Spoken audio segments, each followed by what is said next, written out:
Hey, it's Jessie from Peach Manifesto, and today I'm swatching AliExpress dipping powder. Okay, are you ready for this?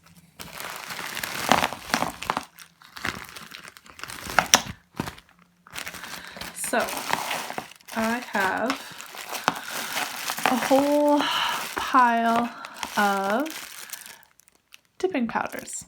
So, I'm not planning on using these for dip. I don't really offer a dip service, but I have two kinds. I have Rosalind and Voxery.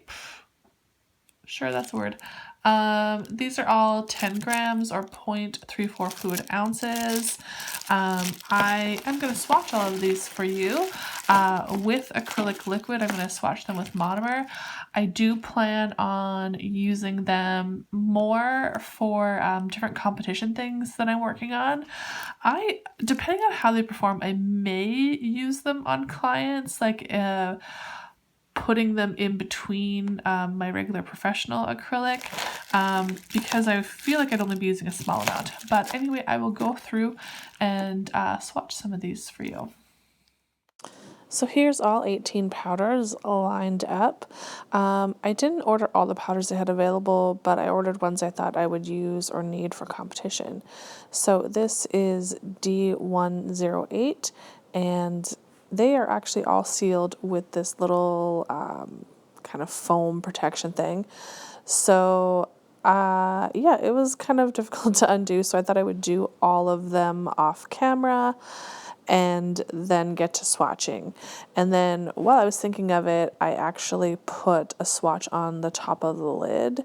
It's still a bit wet there. And then I go ahead and start swatching. So it took me a little while to kind of make these colors work. It's definitely different than other colored acrylics I've used, because I mean, it is a dip powder. It's not necessarily meant to be used with monomer. That being said, like, there is acrylic product in it and you can make it work, definitely. Some of them marbled slightly, but I do have professional acrylics that marble quite a bit. So that didn't really bother me. Also, they did set a little slow, but I do have some very expensive colored acrylic that I've bought in, and it also set up pretty slow. And talking to a few different acrylic techs, they mentioned that it could be the monomer that I was using, and I did test these out with two other kinds of monomer, and they did set up a lot faster. So if you've watched some of my videos before, you will know that I generally use e-nail couture monomer. I tested it with Young Nails, Elite, and Ugly Duckling, and they all set up faster. I would say the Elite Hema Free, which was the one that I was using, did set up the fastest.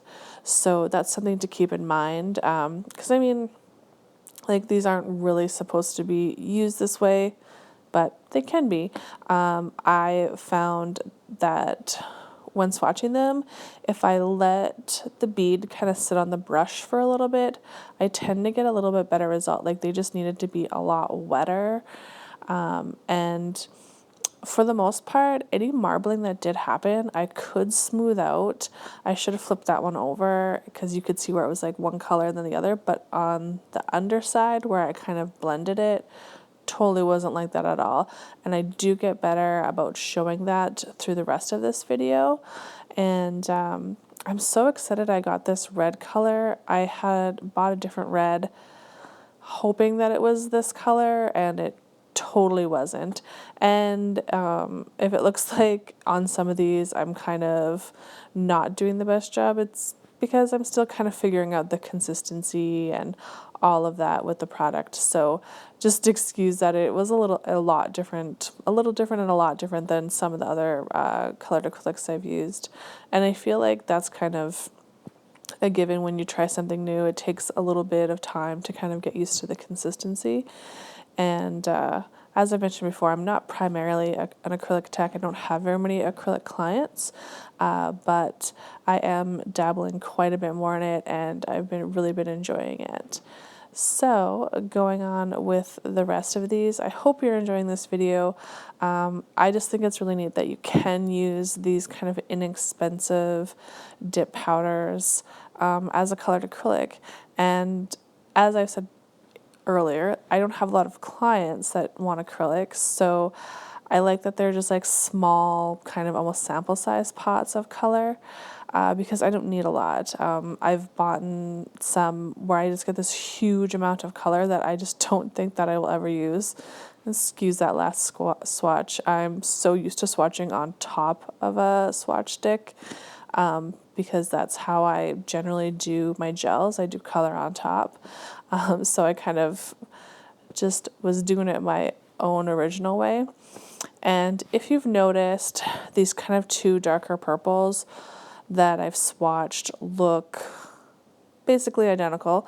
The only difference is one has a subtle kind of gold shimmer to it. That's the only difference. If I would have seen that difference online, I definitely would not have bought both of them, because they're so similar that it really doesn't make a difference at all. You might notice I bought a few greens. I was hoping that they would be good for some kind of greenery things I've been wanting to work on, or hope to work on. I tried to get just a wide kind of rainbow range of colors because of the different projects and things that I'm working on. So I really hope that this all works out. And as you can see, like I said, the one side looks marbled and the other side doesn't, because when you have a chance to kind of bring your brush through it like once or twice, it all just kind of evens out. And I think by this part around the greens, I start to really kind of figure out the consistency and what I really need to be doing with the acrylic, like just letting it sit for a second before I spread it out. And a lot of these swatches go a lot easier than the ones in the beginning, because, well, it's a learning process. And I love that green. I can totally see myself using it.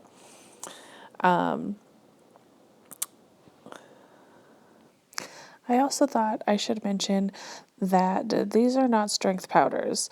They are not meant to be used this way. Definitely cap them in clear, and I personally think they'll be fine, but obviously use your own judgment. For what I want to use them for, I think they're going to be excellent. And I don't know if it shows on camera, but I am doing them very, very thin. So yeah, like, do them thin. They're very pigmented, cap and clear, and I feel like everything should be fine.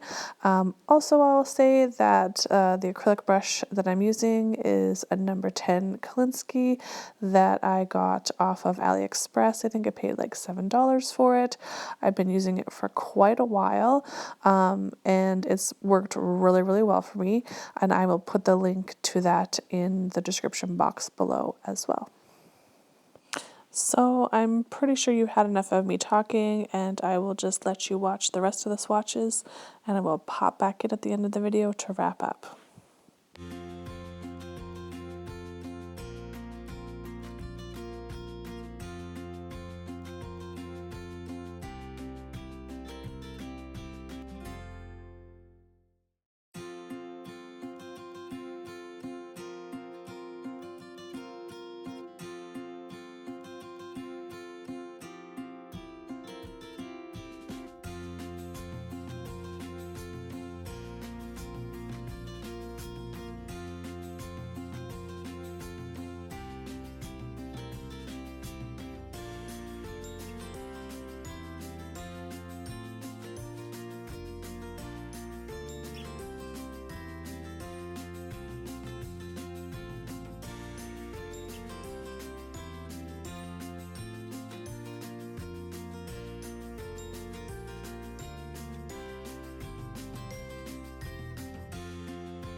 All right, we're nearing the end of this video. If you've stuck through this long, thank you so much. I know the videos on my channel are traditionally a lot shorter.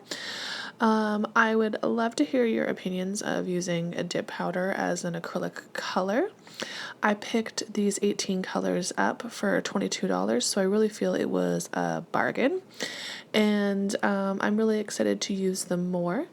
And I do have a picture at the end here of all the colors swatched together. I think they turned out wonderfully, and yeah, let me know your thoughts and opinions in the comments below. I'm gonna link the store that I got the colors from, and of course where I got the brush from.